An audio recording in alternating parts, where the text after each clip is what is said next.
ከጥበብም ከምግብም የተራቆቱ አንዳንድ ሰዎች አስተርእዮ ማርያም ያን እየመሰላቸው ጽሑፍ ጽፈው አይቻለሁ። እኛ አስተርእዮ ማርያም አይደለም ያልነው። የኃጢአት ደመወዝ ሞት ነው ይላል። እመቤታችን ደግሞ አልበደለችም። ስለዚህ ሞት በእመቤታችን ላይ ስልጣን የለውም። ስለሌለው እመቤታችን ማርያም ማርያም ማርያም የምንለው ምን ፈልገን መስሏችሁ ነው?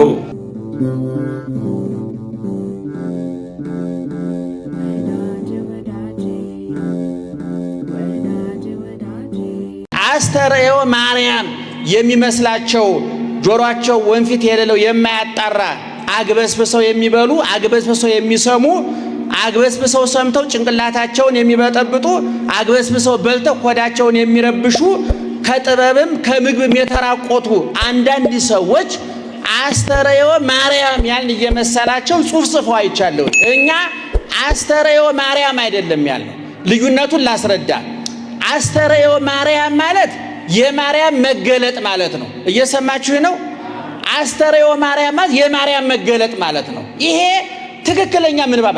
እኛ ያልነው አስተርእዮ ማርያም ሳይሆን የአስተርእዮ ማርያም ነው ያልነው። እየሰማችሁ ነው? እመቤታችን ዛሬ ነው ያረፈችው ብያችኋለሁኝ። ይሄ 21 በምን ወር ነው የዋለው? ዛሬ ወሩ ምንድን ነው? አቤት ጥር ነው። አሁን የጥር ማርያም ይባል ነበር አይደለም? እንደሌላው ጊዜ ቢሆን የግንቦት ማርያም፣ የመስከረም ማርያም፣ የህዳር ማርያም እንዳልነው የጥር ማርያም ማለትም ይቻላል። እና የጥር ማርያም በማለት ፋንታ ይሄንን የአሁኗን እመቤታችን የምን አልናት የአስተርእዮ ማርያም ባልነው ፋንታ ምን ማለት እንችላለን? ነገር ግን አባቶቻችን ለምንድን ነው የአስተርእዮ ማርያም ያሏት ሲባል ይሄ ወርሃ አስተርእዮ ነው። ዘመነ አስተርእዮ ነው። አስተርእዮ ማለት አስተራየ ታየ፣ ተገለጠ፣ ተዳሰሰ፣ ተጨበጠ፣ የማይታየው ታየ፣ ግዙፉ ረቀቀ፣ ሕያው ሟች ሆነ፣ ዘላለማዊ ጊዜያዊ ሆነ፣ በመካከላችን ተገኘ። ሩቅ የነበረው እግዚአብሔር፣ ከሰማየ ሰማያት በላይ የነበረው እግዚአብሔር፣ መላእክት እንኳን ዓይናቸውን ሞልተው ሊያዩት ያልቻሉት እግዚአብሔር፣ ረቂቁ እግዚአብሔር፣ ሰማይ ዙፋኑ ምድር የእግሩ መረገጫ የሆነችለት እግዚአብሔር አሁን በዘመነ ሐዲስ በዘመነ መገለጥ ግን ያ እግዚአብሔር የሚያበላው እግዚአብሔር የሚራብ ሆኖ መጣ። የሚያጠጣው እግዚአብሔር የሚጠማ ሆኖ መጣ። ሁለቱ መገለጥ ግን ዋናዋ መነሻ ማናት አለ ሊቁ። የእመቤታችን ማህፀን አነጻጽሮ ተናገረ ሊቁ። ስለዚህ እመቤታችን የአስተርእዮ ማርያም ትባላለች። ሌላው ይሄ ወቅት ደግሞ ከታኅሳስ 29 ጀምሮ ይሄ ሙሉውን ጥር እስከ አብይ ጾም መግቢያ ጾሙን እስከምንይዝበት ያለው ዘመን ደግሞ ወር ምን ይባላል? ዘመነ አስተርእዮ ይባላል። አንደኛ የተወለደበት፣ ሁለተኛ የተጠመቀበት፣ ሶስተኛ ቃና ዘገሊላ ሰርግ ቤት ተገኝቶ ውሃውን ወደ ወይን ያሳየበት፣ አንድ ትሕትናውን፣ ሁለት የእናቱን ፍቅር፣ ሶስት የሰርግን የጋብቻን ክቡርነት ያሳየበት ወቅት ስለሆነ ዘመነ አስተርእዮ ይባላል። ስለዚህ ይህ ወቅት የማርያም መገለጥ ሳይሆን የመገለጧ ማርያም ነው የምንለው ማለት ነው። ብዙ ሰዎች እሷ የተገለጠች መስል የአስተርእዮ ማርያም ይላሉ የሚሉ በእውነቱ ንባቡ ያልገባቸው ምስጢሩ ያልገባቸው ሰዎች ሊኖሩ ይችላሉ። መብታቸው ነው። እነሱ እንዳይለፈልፉ ማድረግ አንችልም። መቼም ዝናብ እንዳይጥል ማድረግ አንችልም። ጃንጥላ መግዛት ነው የምንችለው አይደለም? እና ይሄ ወቅት የማርያም አስተርእዮ ልክ የአስተርእዮ ማርያም እንለዋለን። የመገለጡ ምክንያት እሷ ስለሆነች የተገለጠው ክርስቶስንም የምንሰብክበት ስለሆነ ማለት ነው። ማርያም ማርያም ማርያም የምንለው ምን ፈልገን መስሏችሁ ነው? ለምታንሰው የሰጠውን በረከት በምትበልጠው ውስጥ በረከት እንዳለ አምነን እኮ ነው ማርያም ማርያም የምንለው። አሚናዳብ ቤት ጥቂት ወራት ይህች ታቦተ ጽዮን ቆየችና የከበረው ንጉሥ ዳዊት ታቦቲቱን ወደ መናገሻ ከተማ ሊወስዳት ፈለጋት። ሽክማ ለምሩና ወይፈኖቹ መፋነን ጀመሩ ታቦቲቱን ይዘው። አቤት እንዴት የታደሉ ወይፈኖች ናቸው ታቦቲቱን ተሸክመው የሚዘሉ። እናንት ደጋግ ክርስቲያኖች ይህችን ሰማያዊት ቅድስት እውነተኛውን ማደሪያ በልባችሁ ትከሻ ተሸክማችሁ የምትዘሉ ሆይ አቤት መታደላችሁ። ልጆቻችሁን ትታችሁ በፍልሰታ ከላይ ዶፍ ከስር ጎርፍ እየወረደባችሁ የምትተኙ ሆይ አቤት ታደላችሁ። አፋችሁ ቆጭጭላ ሲመስል በረከቷን የምትናፍቁ እናንተ እናቶቼ አቤት ታድላችሁ። ሰዓታቷን ናፍቃችሁ እሰይ ሌሊቱን ሁሉ በቁመት የደከማችሁ እናንተ አባቶቼ አቤት ታድላችሁ። ላባችሁ ጠብ እስኪ ስሟን እየጠራችሁ የምትዘምሩላት እናንተ ዘማሪያት አቤት ታድላችሁ። ቅዳሴ ማርያምን የምትቀድሱላት እናንተ ንዑዳን ክቡራት ሸዋፋት የመሰላችሁ ካህናት አቤት ታድላችሁ። ዘለሉ ወይፈኖቹ። ያን ጊዜ ታቦቲቱ ለመውደቅ ወዲህ ወዲያ ስትል አንድ ያልተገባ ኦዛ የሚባል ሰው ታቦቲቱ ያዛት። ያን ጊዜ እግዚአብሔር ቀስፎ እባካችሁ ያለ አግባብ አትንኳት፣ የማትገቡ ሰዎች ሆኑ ከስድባችሁ ፈቀቅ በሉላት። ልጆች ወልዳለች እያላችሁ አትሟት፣ ከማኅፀኗ ፈቀቅ በሉላት። በዝምታ እንለፍ እያላችሁ አታጣጥሏት፣ ከማኅፀኗ ፈቀቅ በሉላት። ቢያንስ እንዲህ ነው እንዲያ ነው አትበሏት። ባታመሰግኑ እንኳን እስኪ ፈቀቅ በሉት። ዳዊት ፈርቶ ደንግጦና ለምስላችሁ የእግዚአብሔር ታቦት ወደ እኔ ትመጣ ዘንድ እንዴት ይሆናል አላ። ታቦቲቱ ናታ። ደነገጠ፣ ሞታያ፣ ቅስፈታያ እና ምን አለ? እንዴት ወደ እኔ ትመጣለች አለና አቢዳራ የሚባል ሰው ቤት አስገባት። ወደዚህኛይቱ ታቦት ምስላችሁ ያቺኛይቱ በረድኤት ያደረባት፣ ይቺኛይቱ በኩነት የተገለጠባት፣ ያቺኛይቱ ምሳሌቱ፣ ይቺኛይቱ አማናዊቱ፣ ያቺኛይቱ ጊዜያዊ፣ ይቺኛይቱ ዘላለማዊ። ወደ ኤልሳቤጥ ቤት ስትሄድ ምን አለቻት? የጌታዬ እናት ወደ እኔ ትመጣ ዘንድ እንዴት ይሆንልኛል አለቻት። ታቦት ናታ። እንዴት ይሆንልኛል? እንዴት ይሆንልኛል? አቢዳራ ቤት አስገባት አላልኳቸው? ፈርቶ ደንግጦ አቢዳራ ቤት መጀመሪያ፣ ከዛ ደግሞ አቢዳራ ቤት ያቺ ታቦት ስንት ጊዜ እንደቆየ ታውቃላችሁ? የመጀመሪያዊቱ ታቦት እዚያ 3 ወር ቆየች። ይህችኛይቱ ታቦት ደግሞ ስንት ወር እንደቆየች ታውቃላችሁ? በካህኑ ዘካርያስና በኤልሳቤጥ ቤት 3 ወር። እንዴት ይሆንልኛል? 3 ወር። ከዛስ ዳዊት በመናገሻ ከተማው አንድ ምስራች ሰማ። ምን የሚል ምስራች? እንዲህ ይላል የእግዚአብሔር ቃል በቃል በማነበው እግዚአብሔርም ስለ እግዚአብሔር ታቦት ሲል የአቢዳራን ቤት ባረከ ይልላችኋል። ስለማሲ ስለ ታቦት ይሁን የባረከው ስለ ማደሪያው በረከት አለው።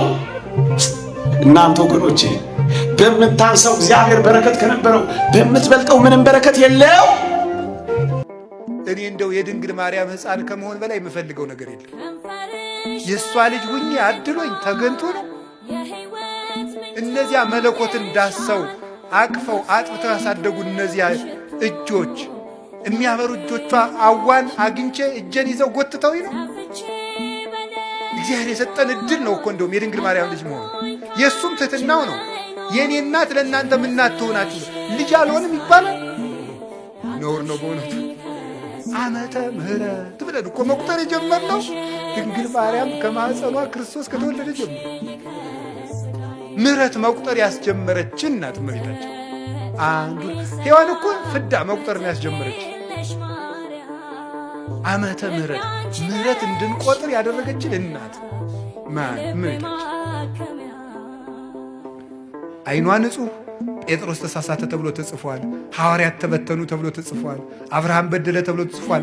ማርያም ይህን አደረገች ተብሎ አልተጻፈም። አንደበቷ ክርክም ያለ ነውር የሌለባት እውነት ጠባቦ ትሕት ዘልዕቀት በቤተ መቅደስ ውስጥ ተቀምጣ መልአክ እያነጋገራት ትዕቢት የሌለባት ትሕት። ዜናን ሞቷን ከዚህ ይናገሩታል። ከእናት ከአባቷ ቤት 3 ዓመት ከቤተ መቅደስ 12 ዓመት፣ ይህን ቢደምሩት 15 ዓመት ይሆናል። ጌታን ጸንሳ ሳለ 9 ወር ከ5 ቀን፣ ከጌታ ጋራ ደግሞ 33 ዓመት ከ3 ወር፣ ከጌታ ጋራ 33 ዓመት ከ3 ወር፣ በቤተ ዮሐንስ 15 ዓመት፣ ይህን በአጠቃላይ ቢደምሩት 64 ይሆናል። እመቤታችን 64 ዘመን ሲሆናት በጥር 21 ቀን አርፋለች። ዘመኑ ዘመነ ማቴዎስ ነው። ያን ጊዜ ጥር ሰኞ ይብታል። ሰኞ እስከ ሰኞ 8፣ ሰኞ እስከ ሰኞ 15፣ ሰኞ እስከ ሰኞ 22 ይሆናል። አንዱን ቀን ቀንሶ እሁድ በ21 ቀን አርፋለች። ሐዋርያት በአጎበር አድርገው ወደ ቤተ እግዚአብሔር ወደ ጌቴሴማኒ ይዘዋት ሲሄዱ መቼም አይሁድ ለምቀኝነት አያልፉምና ቀድሞ ከዚች የተወለደው ሞተ፣ ተነሳ፣ አረገ እያሉ ዓለሙን ሲያውኩ ሕዝባችንን ሲያደናግሩ ኖሩ። ደግሞ ዛሬ ይህች ሞተች፣ ተነሳች፣ አረገች እያሉ ይህንን ዓለም ሊያውኩ አይደለምን? ኑ ናውእያ በእሳት ኑ በእሳት አቃጥለት በእሳት እናቃጥላት ብለው ተሰብስበው መጡ። ታውፋንያ ይለዋል። ጡንቻው የፈረጠመ ደረቱ የሰፋ ቁመቱ የረዘመ ኃይለኛ ነው። ሊያወርድ የአልጋውን ሸንኮር ያዘው።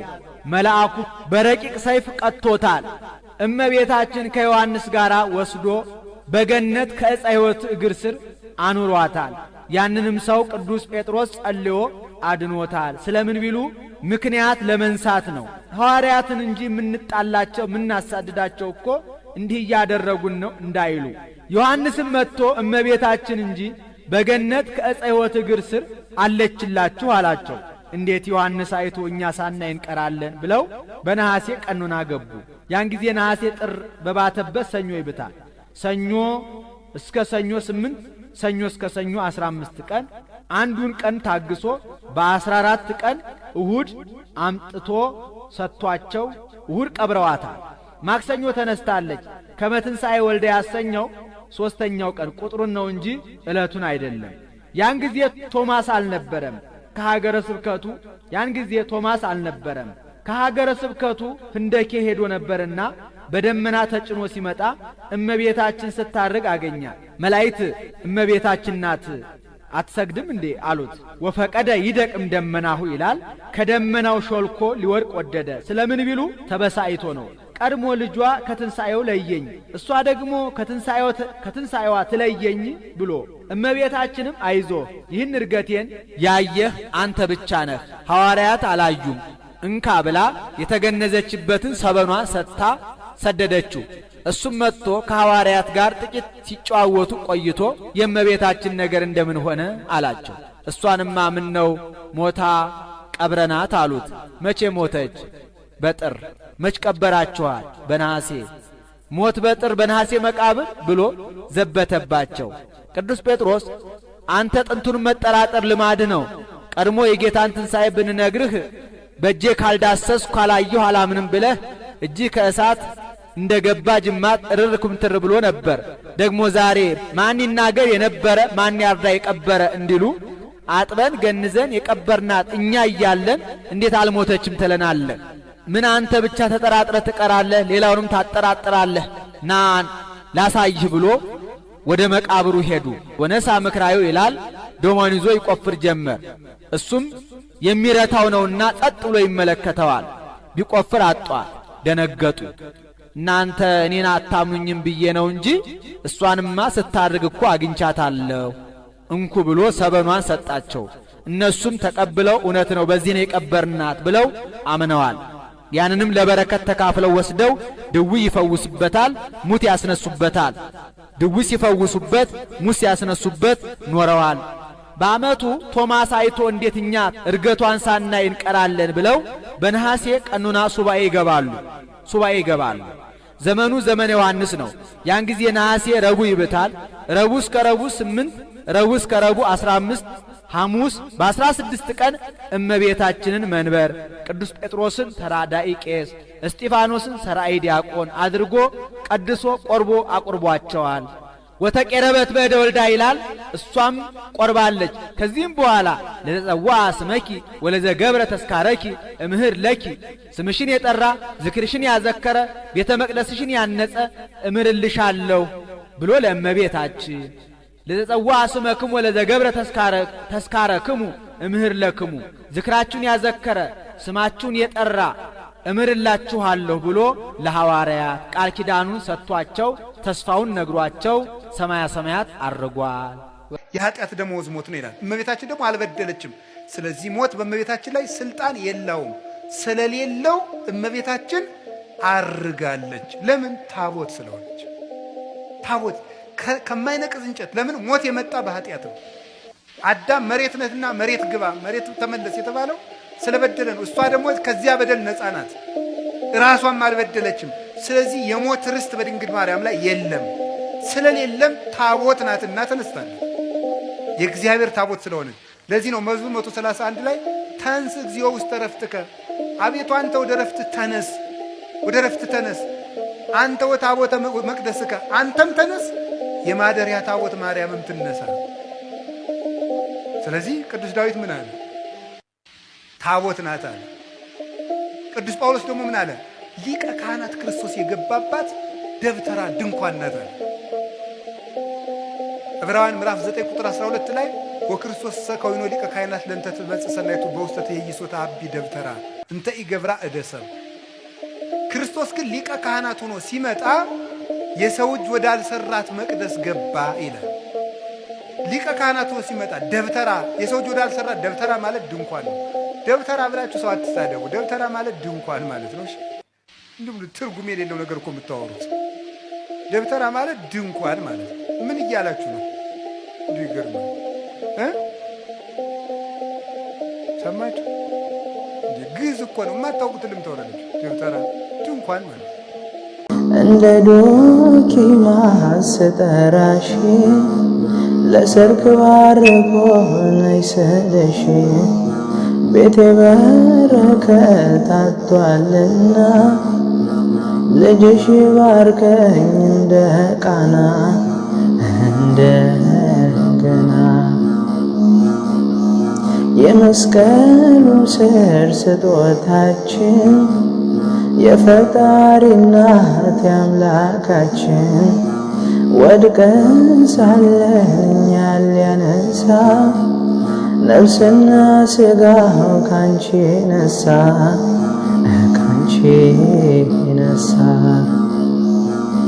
ናይ ድንግል ናይ ናይ ናይ ናይ ናይ ናይ ናይ ናይ ናይ እናቴ ናይ ናይ ድንግሌ ናይ ናይ ናይ እናቴ ናይ ድንግሌ አንቺ እኮ ነሽ መሰላሌ የነፍሴ ስንቅ የጽድቅ ቃሌ አይደል